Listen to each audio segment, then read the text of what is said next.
Welcome to Principles of Success. This is week 5, session 3. This course is a part of Malco Institute of Technology's leadership series. Our companion text is See You at the Top by Zig Ziglar. Welcome to week 5, session 3. Today, we look at step 12 of the 15 steps to a healthier self image. Step 12, learn from successful failures. You will see how often successful people failed before they succeeded. The only difference between you and someone who has succeeded in the long term is that they have probably failed a lot more than you have. Our greatest lessons come from our mistakes and failures.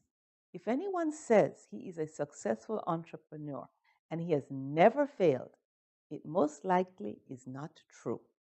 The key to being a successful entrepreneur is the ability to honestly appraise yourself.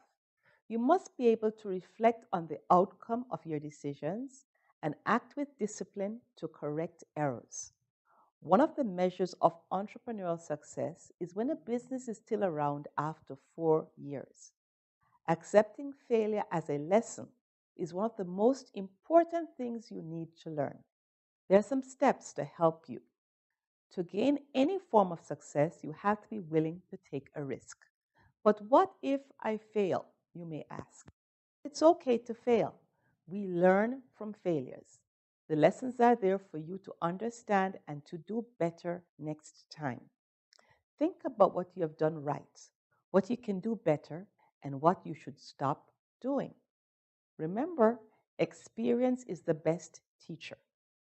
Failure is one of the many lessons you learn from experience. You should see failure as an opportunity to learn, and in this way, you will learn from failure. I invite you to view this video entitled Conquering the Fear of Failure.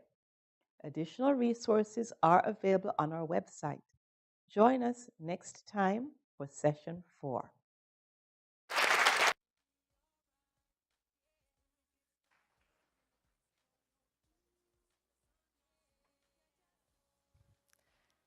Merriam-Webster Dictionary defines the word failure as an omission of occurrence or performance.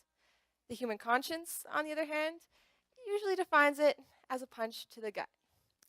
As humans, we often take failure to heart. We let it define us. But worst of all, worse than anything else, we are so scared of it that we let it stop us from trying. Just ask Homer Simpson. The sad thing is, a lot of us are still thinking like Homer does. Just watch an elementary school basketball game and count how many times someone hesitates to shoot. Think back to the last word you skipped over because you were too afraid you couldn't pronounce it. Go ahead, shout out this word to me.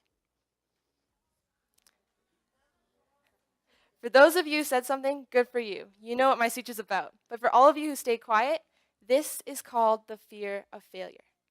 I used to let this fear control my life. I have watched countless opportunities slip through my fingers like grains of sand I never had the courage to close my fist and grab because not only did I restrict myself from the ability to fail, but I refused myself the ability to try. Fear of failure affects most of us in some way or another. For me, it was shyness. A few years ago, I was so shy I couldn't do simple things like raise my hand in class or ask a waiter where the washroom was without feeling like I had to pass out from fear. But then one day I realized that shyness is nothing more than a fear of speaking because I'm afraid of making a mistake or looking stupid. In other words, failing. But with time, I learned how to conquer my fear of failure, and so can you. Whatever it is, whatever fear you have that's holding you back from doing the things that you want to do, you can conquer it. Just follow 3 steps. 1. Believe in success. 2. Fail purposely. And 3. Embrace your failure. Step number 1. Believe in the possibility of success. Imagine yourself succeeding in every possible situation. Don't dread your failure. Instead, visualize how great your success will feel. Exercise psychologist Guang Yu did a study on a group of people who went to the gym and a group of people who just visualized working out inside their heads. Those who physically went to the gym experienced a 30% muscle increase. However, those who just visualized working out had a 13.5% muscle increase. That's nearly half of what the gym goers gained, and it was all just from sitting there and thinking about it. So do the same thing. Visualize yourself succeeding, because doing just that will get you halfway there. Step number 2, fail purposely. Do things that you know you will fail at. Sing karaoke. Try rock climbing. Shout out the wrong answer in class with undaunting confidence. Get used to the feeling of failure and the feelings of disappointment and embarrassment that come with it, and soon they will no longer affect you. Researchers at Northwestern University, Feinberg School of Medicine, did a study on adults who were terrified of spiders and made them touch tarantulas.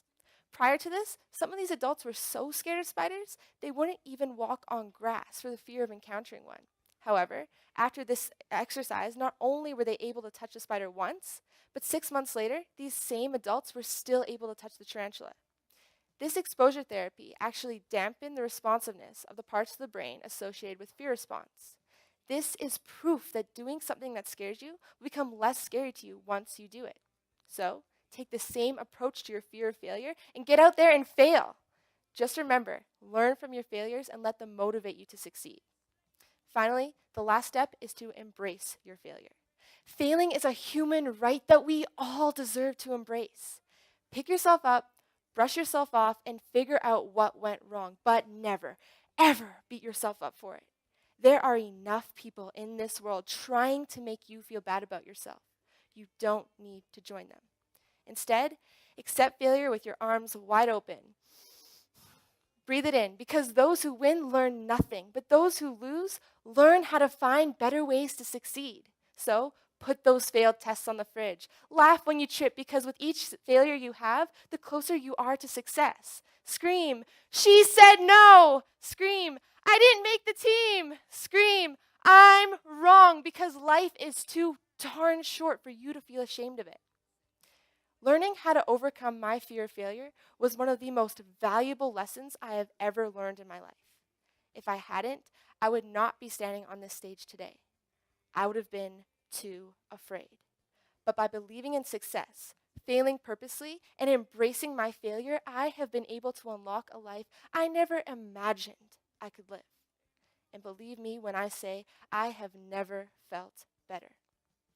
Accomplishment is hanging there like a ripe, red, juicy apple, just waiting for you to reach out and pluck it.